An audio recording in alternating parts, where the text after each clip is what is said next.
Greetings, welcome. Hope this day finds you safe, healthy, and happy, and that wherever you are, whatever you're doing, however you're doing it, you're living your best life and enjoying yourself. I'm going to take a second here and see if I can adjust my lighting up just a tad without. I got one wire here screwy in one of my lights, so I got to be careful here that I don't blow it out as I'm going. Anyway, so hope it's a great day. Let's go right to Dr. Holmes. Oh, this is a long one today. Today, I enter into the limitless variations of self-expression which the divine spirit projects into my experience. Knowing that all experience is a play of life upon itself, the blossoming of love into self-expression, the coming forth of good into the joy of its own being, I enter into the game of living with joyful anticipation, with enthusiasm. I play the game of life well, and I enjoy it. Today, I enter into my divine inheritance, shaking my thought clear from the belief that external conditions are imposed upon me. I declare the freedom of my divine sonship. I possess the kingdom of God in all its fullness. I look long, sincerely, and simply upon every object, every person. I wait at the doorway of my expectation until my acceptance grants me the privilege of beholding the face of the divine forevermore. I shall not wait long, for today I expect to see that shining presence. I expect to don the seamless robe of divine union. Today is my day. I let it live itself through me. Wow. Gotta love that one, man. That's really good. I like that a lot. That was a long one, but a good one. Dr. Holmes, getting us off to a flying start today. The idea today is to talk about, I mentioned in the intro that was published that 35 pages that'll change your life. And those are the first 35 pages of the introduction to the science of mind. And we're going to talk about that. But just before I got on today, I watched a short interview with Tom Hanks, the actor, over in France, celebrating D-Day. Today is the 80th anniversary. It's June 6th, 2024, which is the 80th anniversary of D-Day. And he was talking about the young people who fought that war, and they were all young men for the most part. I mean, he referred to the idea that if you were 25 years old, they called you pops. But he said, do the math. If you were 17 years old and that was your first battle on D-Day, that was your first introduction to battle. If you were 17 and you survived that, you're 97 years old today. A diminishing breed of what Tom Brokaw famously referred to as the greatest generation. And all the world leaders are over there. Everybody is reminiscing. They're congratulating the ever dwindling numbers of veterans from the battle, ever dwindling number of veterans from World War II, period, because there aren't that many left. Of course, in 1944, if you were 17, you're 97 now. So again, do the math. If you're around for the beginning of the war, we got in 1942, I believe. If you were then 17 years old, you're 99. So it's an interesting thought process that just think about. I mean, my dad was a fighter pilot in World War II. He was based on a carrier in the South Pacific. He actually was part of a squadron. They were night fighters. They actually bombed Japan at night in single engine Hellcat fighter planes. And then found their way back to a blacked out aircraft carrier in the middle of the Pacific Ocean. Just stop and think about that scenario for a second. A blacked out aircraft carrier in the middle of the Pacific Ocean, and perhaps the only guidance you had was the guy on the fantail with the flashlights directing you to the deck of the carrier. On a good night, you would have the moon, I guess, to guide you a little bit. But my dad would have been, if my dad had lived, my dad would be 102 right now, or coming up on his 102nd birthday, actually. But Tom Hanks made mention of this one idea that he didn't think ever again in his lifetime he would see a land war in Europe because it was so insanely destructive to the entirety of Europe the last time around. And he was just mentioning the craziness of the idea that one person's ego can cause all that destruction. It was one person in the late 1930s and early 1940s, actually from the early 1930s onward. That was Adolf Hitler. In 2024, we now have that one man again, Vladimir Putin, who's looking to upend the entirety of the world. I always think of Power versus Force and David Hawkins, who famously said, if you want to uplift the lifestyles of people around the globe, don't send them money, send them prayer. And in terms of prayer, he meant the terms of prayer that we practice in the science of mind, the kind of prayer where you are lifting consciousness. That was the prayer that Hawkins talked about. And that is the kind of prayer that I think right now is called for all around the globe, and not indifferently to our own selves, to our own country, because our country is in deep, dark waters right now. If by some god-awful quirk of fate, we wind up with a repeat of the 45th president, we could wind up with no country left whatsoever. Certainly could be our last election ever. So we need to have that uplifting of consciousness in our prayer work to get people there. And it's not a bad segue actually into what I really wanted to talk about today, which was, I mentioned last week, the first 35 pages of the Science of Mind textbook, which are the introductory pages to the textbook. And there's 4 chapters there. It is the thing itself, what it does, how it works, and how we use it. I'm not sure that's 100% correct in exact words, but those are the 4 chapters. And I had mentioned last week that I was going to read them this week, and I did. And my instantaneous reminder was about the fact that I forget how easy it is to forget. There are so many lessons in those first 35 pages around our ability to make use of the mind within each and every one of us, which is the divine mind expressing itself in, as, and through us, how each of us has the ability to control the life that we wish to live, to control our environment, to control our status in the world, our circumstances, all of that. It is possible for us to be in control of, to create. And it's in those first 35 pages. I mean, the book is great. The book, I had a practitioner teacher who famously said the Science of Mind textbook is overwritten by a third.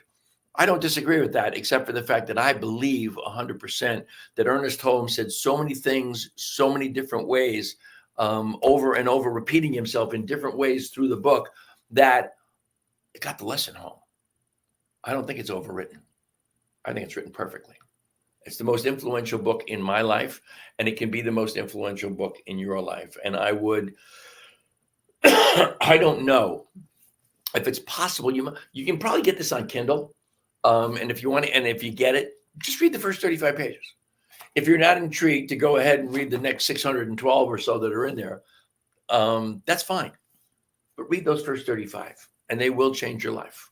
They will give you the seeds of knowledge of who you are and what your role is in this life via the divine spark. There is I guess there's an idea in there that I'll just express it that way. It's an idea that I have expressed many, many times on this show, and I have tried so very hard to practice this in my life, and it's not easy. But you know what? When you read stuff like this over and over again, I'm just like, there's several treatments here I read every single morning in my meditation and prayer work, but I have now gone to also opening up to just one page of those 35 introductory pages and reading a page, so that I don't forget, to keep the knowledge of the divine spark within me top of mind, to let myself be aware as often as I possibly can that I am the thing itself in expression, that I am that divine entity, that overarching creative intelligence of the universe expressing itself again in, as, and through me. And there's a treatment in here. I think it's on page 263, maybe. No, it's on 265, maybe. 264 and 65. It's a treatment for peace of mind. I have read that treatment, I don't know, 500 times in my life. In fact, I read it as part of a project. I read it out loud to the class in my Science of Mind 2 class, I think. I read it out loud to the class to open one of the classes. That was kind of what the teacher did. We had an opportunity to open the class with a quote from The Science of Mind, blah, blah, blah. And this is what I read. And I have been wrestling with this treatment every single time I've read it until the last 2 days, when I finally got it. I finally understand this treatment. This treatment is the divine mind that is in, as, and through me, talking to me, even talking to itself as me. And I'm going to read you this treatment because I think this is important. Be still and know that I am God. Me talking to me, the divine mind within talking to the human mind, if you will. Be still and know that I am God. I am the Christ, the Son of the living God within me. I am the principle of peace within me. I am the manifestation of love within me. My mind is poised in peace and beauty. All sense of fear or doubt is gone.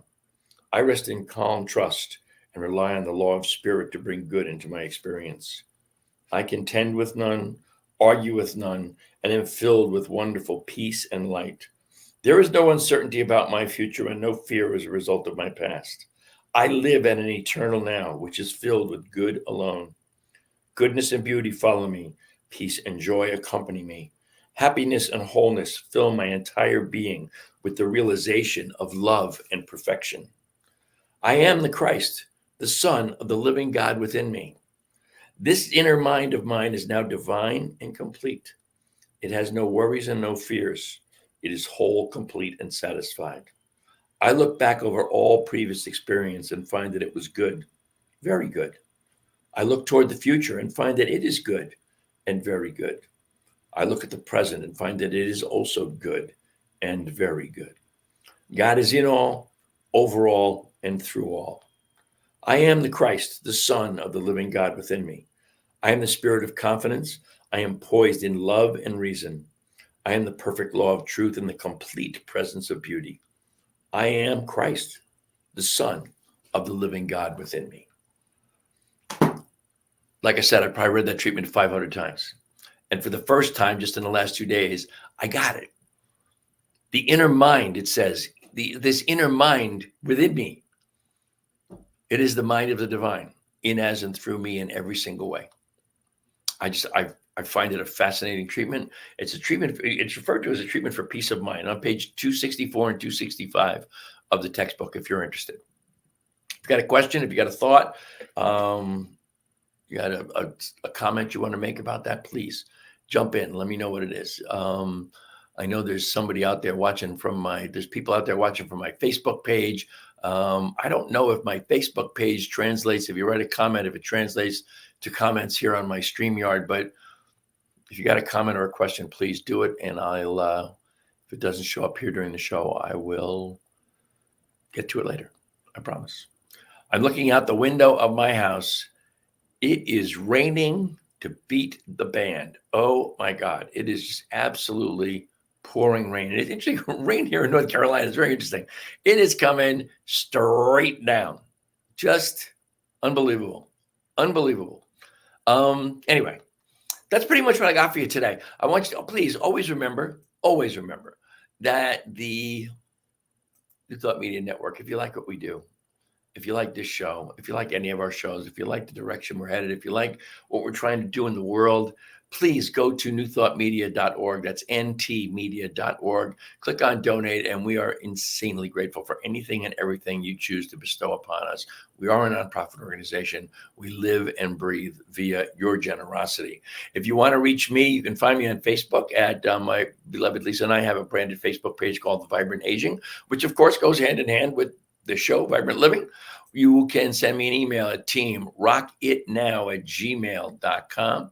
You can find the sponsor of the show at hempworks.com/Ken Ludwig, producers of the absolute cleanest, purest, and most potent CBD oil on the planet, along with the largest selection of CBD and hemp-infused products you will find anywhere. We are the world's #1 direct-to-consumer distributor of CBD and hemp-infused products. Also, another great item here. It's one of my favorites. CBD infused coffee, 5 milligrams of CBD in every cup of coffee, along with some chaga mushroom for your health. This stuff is just, It's regular coffee. It's got, it's got caffeine in it. But for whatever reason, I guess maybe because of the CBD, I can have a cup of this in the afternoon. Never going to keep me awake ever. Let's go back to the donate page. If you're so inclined, please donate to our cause, donate to our amazing programming and what we're trying to accomplish here. As always, I am immensely grateful for the great gift of your time and your attention. I wish you all the love and all the blessings the universe has to offer. I hope you will join me every Thursday, 2:00 Mountain Time, 4:00 Eastern Time. But until then, my friends, namaste.